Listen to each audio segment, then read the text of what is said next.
En Bretagne, l'eau est omniprésente. Ressource vitale pour tout le vivant, l'eau est également au cœur de notre culture. Elle façonne nos paysages, irrigue nos écosystèmes et notre économie. Pour autant, ces dernières années, l'idée d'une ressource inépuisable est sérieusement mise à l'épreuve. Sécheresse durable, pluie intense, inondations, ces événements extrêmes sont de plus en plus récurrents et révèlent la dépendance de la Bretagne à un cycle hydrologique particulièrement sensible aux variations climatiques. Quelles sont les spécificités géologiques et environnementales de la Bretagne qui expliquent cette sensibilité ? Comment est-elle accentuée par nos usages et les évolutions climatiques ? Quels défis faut-il relever pour garantir durablement à tous, humains et non humains, une eau en qualité et quantité suffisante sur le territoire breton ?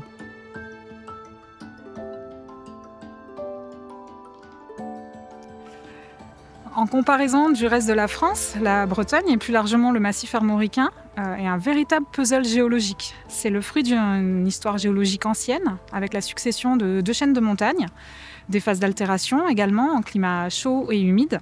Ce qui fait qu'aujourd'hui, on trouve essentiellement en Bretagne des roches dures anciennes, qu'on appelle des roches de socle, comme le granit, le schiste ou les grès.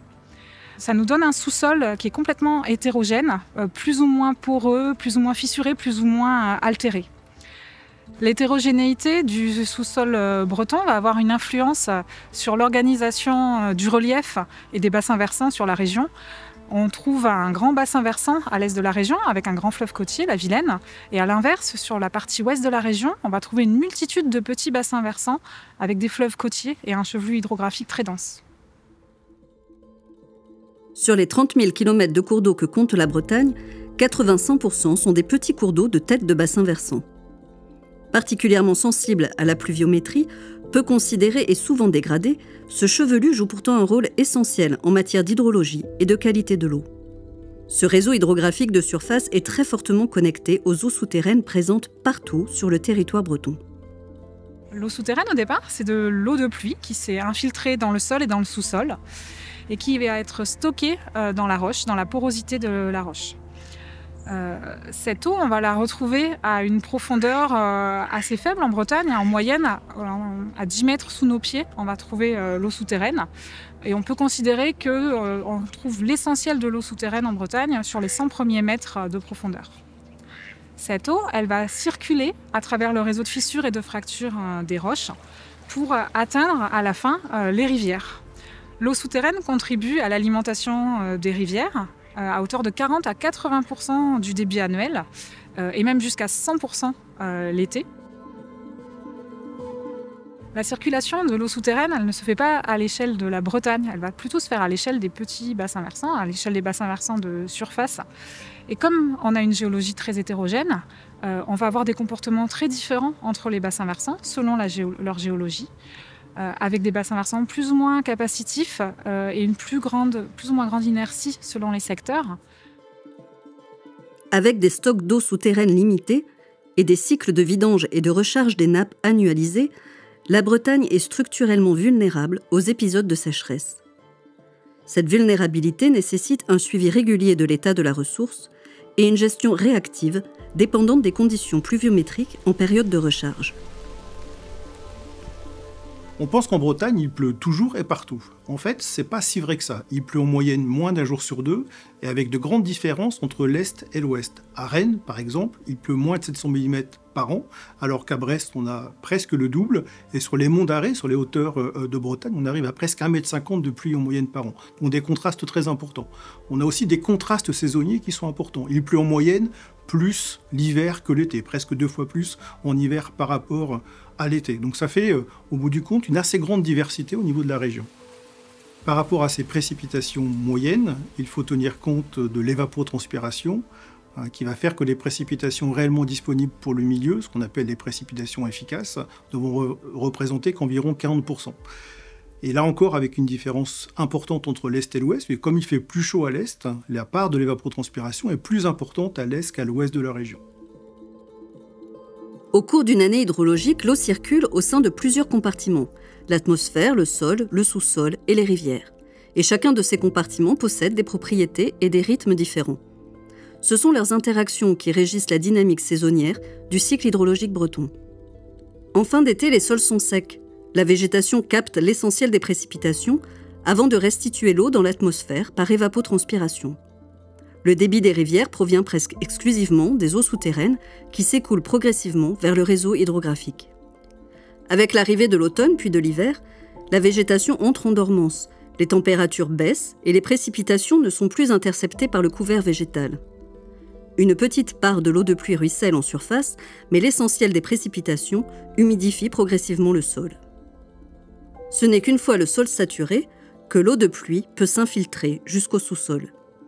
C'est une période cruciale pour les nappes souterraines dont le niveau monte et qui reconstitue ainsi un stock. Ce processus de recharge est de courte durée. Dès le printemps, la végétation capte l'eau du sol et stoppe le flux d'infiltration. Le niveau de la nappe recommence alors à diminuer. Au cours du cycle hydrologique, la rivière a une histoire complexe avec de l'eau qui provient des différents compartiments. Ça crée un équilibre qui est fragile, sur lequel les activités anthropiques et le changement climatique exercent une pression qui devient forte. En Bretagne, plus de 300 millions de mètres cubes d'eau sont prélevés chaque année au milieu naturel afin de satisfaire les besoins croissants des habitants et de l'économie régionale. Certaines activités comme le tourisme, l'agriculture ou l'agroalimentaire concentrent leurs prélèvements en période de basse eau, lorsque la disponibilité de la ressource est la plus faible. Cela contribue à intensifier les déficits hydriques et à dégrader la qualité de l'eau. La majorité de l'eau prélevée n'est pas consommée et est restituée au milieu naturel après traitement avec un décalage dans le temps et dans l'espace qui impacte les équilibres des écosystèmes. Aujourd'hui, on arrive à répondre à nos différents besoins, d'abord l'alimentation en eau potable, l'agriculture, l'industrie, mais on a déjà vu en 2022 qu'en particulier pendant l'été, on peut avoir des problèmes pour répondre à l'ensemble de ces besoins.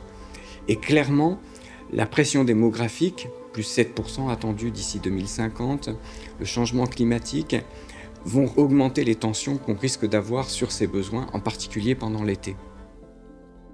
En 2022, assurer la continuité des usages anthropiques n'a pas été sans conséquence sur les milieux aquatiques.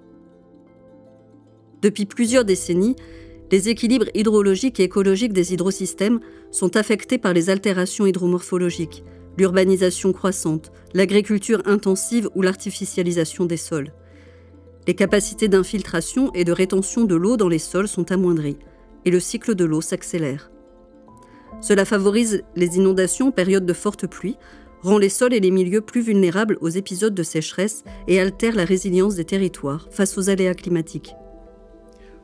Le changement climatique se manifeste déjà en Bretagne avec une augmentation des températures observées d'environ 1,5 degré. Et avec la poursuite du changement climatique, on devrait atteindre 3 à 4 degrés d'augmentation d'ici la fin du siècle. La conséquence sur le cycle de l'eau, c'est que comme une atmosphère plus chaude contient plus d'eau, en moyenne 6 à 7% d'humidité en plus pour 1 degré de température supplémentaire, on attend dans le futur des événements pluvieux plus extrêmes. Ce que disent les modèles, c'est qu'on aura une tendance avec plus de précipitations en hiver et moins en été. La conséquence en termes de gestion de l'eau, c'est qu'il va falloir se préoccuper à la fois d'avoir à gérer un déficit en eau pendant l'été, en clair des sécheresses plus fréquentes et plus intenses, et en hiver, un excès d'eau qui pourra par exemple se matérialiser par des inondations plus fortes. Et tout ceci avec des événements extrêmes à la fois plus fréquents et plus intenses. Au-delà de ces tendances moyennes, des situations plus exceptionnelles, comme l'enchaînement de 2 sécheresses estivales entrecoupées d'un hiver avec une faible recharge de nappe, impacteront sévèrement la disponibilité de la ressource en eau. On aimerait pouvoir distinguer la part des pressions directement anthropiques de celle du changement climatique sur les différents besoins et l'évolution actuelle de la ressource en eau en Bretagne. C'est une question qui est assez compliquée. Ce qu'on voit, c'est que le changement climatique rajoute une pression supplémentaire à un milieu sur lequel on a déjà en fait exercé une pression qui est assez forte. Ce qui est surtout important actuellement, c'est vraiment de considérer qu'on a un système global avec différents types de pression. Pour faire face aux situations critiques qui vont être engendrées par le changement climatique, On a d'abord besoin que tout le monde se sente concerné. Dans ses activités quotidiennes, dans son usage, il faut que tous les citoyens soient à la fois conscients des enjeux et prêts à modifier leurs pratiques, y compris dans une situation d'urgence. Les situations de crise, elles vont devenir plus nombreuses, plus fréquentes et plus importantes avec des événements extrêmes. Il faut donc également se préparer à ces situations de crise, préparer en amont les différents niveaux de décision, mettre en place des priorités dans la gestion de la ressource. On a également besoin d'avoir une vision à long terme. Il faut qu'on adapte notre gestion de l'eau à la situation qui va venir. Le sol est un réservoir d'eau naturelle dont il faut rétablir et préserver les capacités de rétention.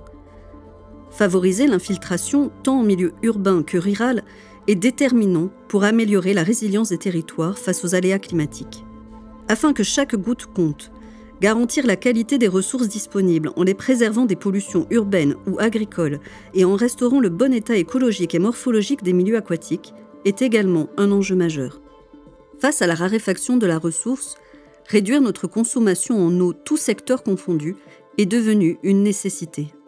Les mesures de substitution, comme les retenues d'eau ou la mobilisation de ressources non conventionnelles, eau de pluie ou eau usée, permettent une production plus raisonnée de ressources en eau, sans pour autant engager une véritable réduction de la consommation. La sobriété et l'efficacité sont les deux piliers d'une action forte sur la réduction de nos consommations. L'efficacité s'appuie sur la mise en place d'un processus utilisant de manière optimale les ressources, tout en garantissant un résultat identique, voire supérieur, pour un usage donné.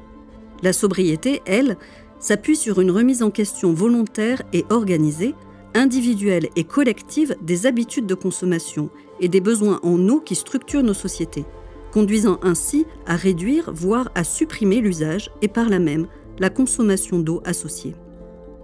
Au vu du changement climatique et hydrologique et du devoir que l'on a de laisser suffisamment d'eau dans nos rivières, ça chacun le comprendra, alors on a effectivement ce devoir d'aller vers la sobriété. C'est le moyen pour rester un territoire accueillant, une région ouverte et qui évite le repli sur soi.